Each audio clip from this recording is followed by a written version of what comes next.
पत्नी अगर अच्छी मिल जाए आज के जमाने में तो बहुत बड़ी उपलब्धि है और बहुत बड़ा भाग्य है। नहीं तो ये समझ लो, पत्नी से ये उम्मीद आज नहीं कर सकते हो आप। आज तो पत्नी से ये उम्मीद नहीं कर सकते हो कि वो मुझे गरम गरम रोटी खिलाएगी। वो ये कहेगी रोटी नहीं, मैं तो बाजार से चाउमीन मंगा के खिलाऊंगी।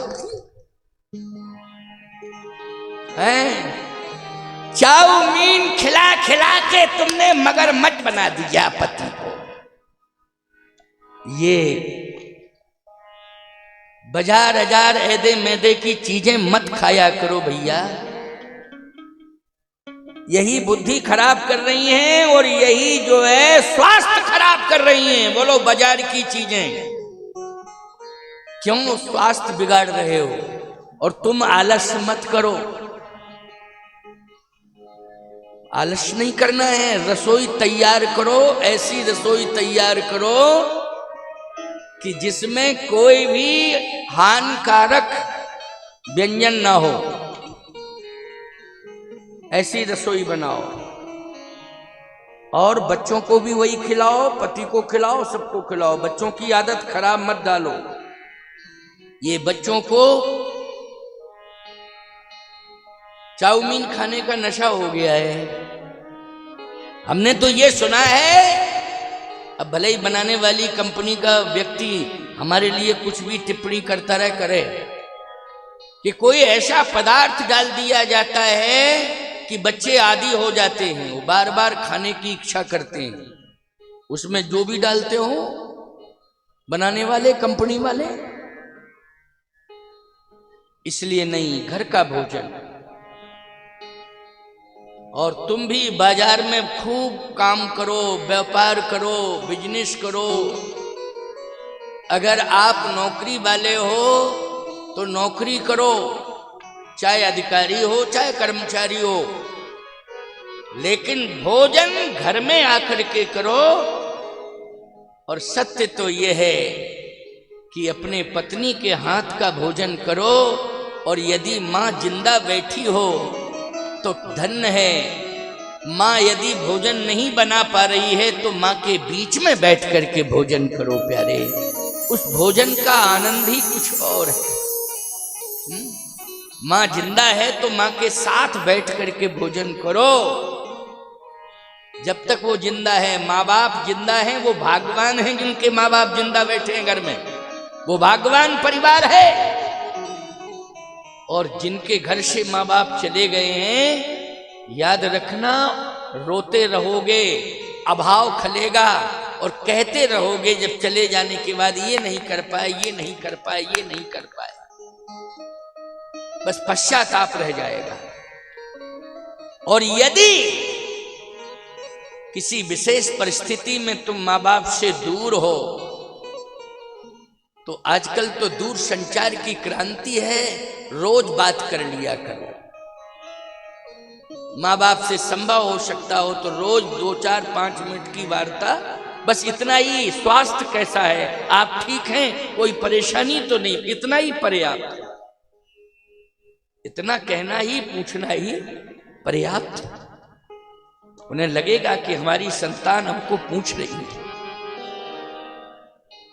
तभी तुम्हें रामचरितमानस की कथा सुनने का अधिकार है। अगर तुम इतना व्यवहार नहीं सुधार पा रहे हो तो रामचरितमानस पढ़ने का तुम्हें कोई अधिकार नहीं। श्री राम से मिलने का तुम्हें कोई अधिकार नहीं है। और सत्य कहता हूं, यहां तक अन्यथा ले लो तो ले लो, तुम्हें गंगा स्नान करने का भी अधिकार नहीं है। अगर जिंदा माँ बाप से तुम बोल नहीं रहे हो, उनकी सेवा नहीं कर रहे हो, तो गंगा में स्नान करने का भी तुम्हें अधिकार नहीं है। खबरदार, मत जाना गंगा।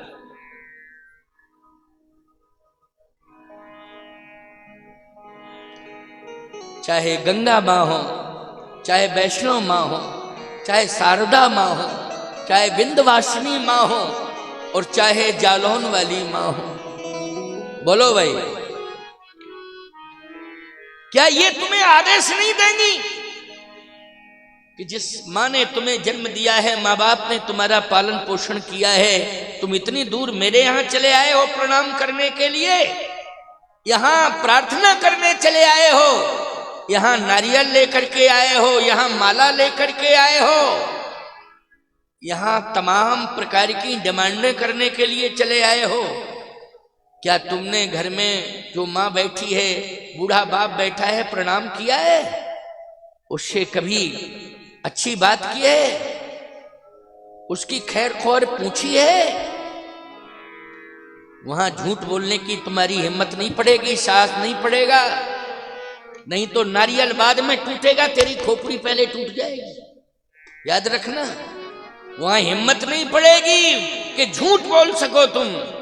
बस एक ही आवाज आएगी कि जो माँ बाप का सम्मान नहीं करता है, मेरे दरबार में उसे आने का कोई अधिकार नहीं है, मैं बहिष्कार करती हूं। माँ यही कहेगी, जालौन वाली माँ भी यही कहेगी, शारदा माँ भी यही कहेगी, विंध्यवासिनी माँ भी यही कहेगी कि निकलो निकलो यहां से, हटो, जाओ, भागो यहां से, कोई अधिकार नहीं है मेरे यहां आने का। इसलिए घर में बूढ़े लोगों का ध्यान रखो, इनके दोष मत देखो कि इनका स्वभाव कैसा है, इनकी आदतें कैसी हैं, इनका दिमाग कैसा। नहीं नहीं नहीं नहीं, थोड़ा सा समय बचा है उनका। अगर तुम नौकरी करते हो और तुम्हारा अधिकारी अगर चिड़चिड़े दिमाग का है तो नौकरी छोड़ दोगे तुम क्या? बोलो भाई, पूछना चाहता हूं। नहीं छोड़ोगे? नहीं नहीं, चलो सहेंगे भैया, क्योंकि पेट पालना है अपना, सहेंगे। बोलो, यही कहोगे कि नहीं कहोगे? ईमानदारी से बताओ, यही कहोगे ना? दुकान रखे हो, व्यापार करते हो, अगर ग्राहक दो चार चिड़चिड़े दिमाग के आ गए तो तुम उनको भगा दोगे? नहीं, यही कहोगे, आओ भैया कोई बात नहीं है, हम तुम्हारी दो चार बातें सह लेंगे, लेकिन हमें तो दुकानदारी करनी है, लो सामान लो, तुम बहुत अच्छे आदमी हो। हैं? क्या तुम्हें अच्छे ही अच्छे स्वभाव वाले मिल जाएंगे?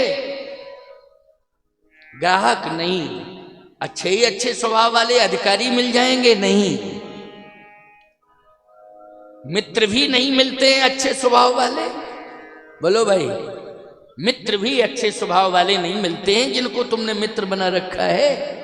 तो फिर तुमने सारे के सारे लोगों के स्वभावों पर विचार नहीं किया है कि मेरा व्यवहार ना बिगड़ जाए, मेरा रोजगार ना बिगड़ जाए, मेरी नौकरी ना चली जाए, लेकिन बस तुम्हें माता पिता के स्वभाव पर ही टिप्पणी करने का अधिकार मिला है। खबरदार, इनके स्वभाव पर मत जाओ। इन्होंने तुम्हारे साथ क्या किया है इस पर विचार करो। तुम्हें जन्म दिया है, और जन्म देना बड़ी बात नहीं है। मैं कहता हूं 84 लाख योनियों में सब जन्मते हैं। क्यों भाई, जन्मते हैं कि नहीं जन्मते हैं? लेकिन मानव जन्म जब होता है तो मां जितना अच्छा मानवीय संस्कृति में अपनी संतान को संभालती है, शायद इसके अलावा और किसी योनि में मां इतना अच्छा संभाल नहीं पाती है। बोलो भाई, संभाल पाती है क्या? और नहीं संभाल पाती, याद रखना। प्यारे, गाय माता भी बछड़े को जन्म देती हैं तो निश्चित रूप से वो बच्चे को संभालती तो हैं, लेकिन आश्रित हैं। बोलो, है आश्रित कि नहीं?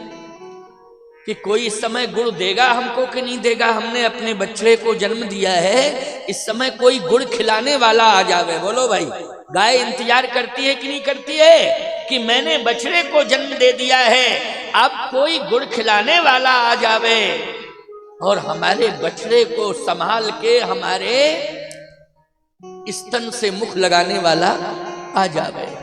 क्योंकि अपने आप तो बछड़ा लगता नहीं है, कोई संभाल करके ही क्यों भाई लगाता है, या चाट चाट करके गाय चाट चाट करके बहुत प्रयत्न करती है, तब कहीं बहुत प्रयास के बाद सफलता मिलती है। इसलिए बड़े भाग मानस तन पावा, इस माँ ने कितने कष्ट सहे हैं, इस माँ ने कितना संभाला है। याद रखना, जिसने माँ की सेवा को स्वीकार कर लिया है और भाग्य से माँ की सेवा जिसको मिल गई है, याद रखना वो अंतिम श्वास तक उसे आरोग्यता मिल जाती है। बोलो मिल जाती है कि नहीं? अगर शिशुपन में माँ ने सही मालिश कर दी तो याद रखना अंतिम श्वास तक तुम्हारे पैर सही रहते हैं कि नहीं, तुम्हारे हाथ सही रहते हैं कि नहीं रहते हैं, तुम्हारा शरीर स्वस्थ रहता है कि नहीं रहता है, बशर्ते गारंटी है कि माँ ने अपने हाथों से सही संभाला हो।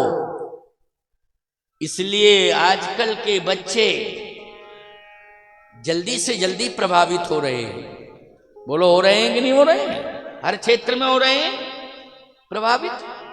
क्यों? अब आज मां बहुत कम ध्यान दे रही है बच्चे पर, सारी की सारी रेडीमेड व्यवस्था दे रही है। क्यों भाई? दे रही ना रेडीमेड व्यवस्था अपने बच्चे को, सब सारी रेडीमेड व्यवस्था। नहीं नहीं नहीं, चाहे जितनी ऊंची पोस्ट पर तुम हो, अगर बच्चे को जन्म दिया है तो समय तुम्हें देना ही पड़ेगा, देना पड़ेगा। आप चाहे समाज सेवा से जुड़ी हो, चाहे देश की सेवा से जुड़ी हो, और चाहे आप कितनी ही पूंजीवादी परिवार की गृहिणी हो, लेकिन आपको स्वयं समय देना पड़ेगा अपने बच्चे के लिए, अगर उसे आजीवन स्वस्थ देखना चाहती हो। कौशल्या अंबा ने यही तो किया है। आगे कथा आएगी, एक बार जननी अनवाए कर श्रृंगार पलना पौड़ाए। तो श्रृंगार तो पहले तेल मालिश होती है, क्यों भैया? तभी बाद में श्रृंगार होता है कि नहीं होता है? बाद में ही श्रृंगार होता है, पहले तो तेल लगाया जाता है बच्चे के। हैं तो देखो, ब्रह्म की सेवा करने का सौभाग्य मिल गया है किसको? कौशल्या अम्बा को। अभी कथा सुनने को मिलेगी। वो महारानी है, लेकिन एक बार जननी अनवाए ओकर श्रृंगार पलना पौड़ाए। ऐसा भी तो लिखा जा सकता था, एक बार नौकर अनवाए ओकर श्रृंगार पलना पहुड़ाए। नहीं नहीं, एक बार जननी अनवाए। जननी माँ की भूमिका में है कौशल्या, भले वो ब्रह्म है, लेकिन माँ को क्या करना चाहिए? वो कर्तृत्व कर रही है, दिखा रही है, और कर्तव्य बोध है उसके जीवन में। इसलिए रामायण की कथा से, राम जन्म की कथा से कर्तव्य बोध सीखो। कर्तव्य बोध होना चाहिए, इसमें संकोच करने की कोई आवश्यकता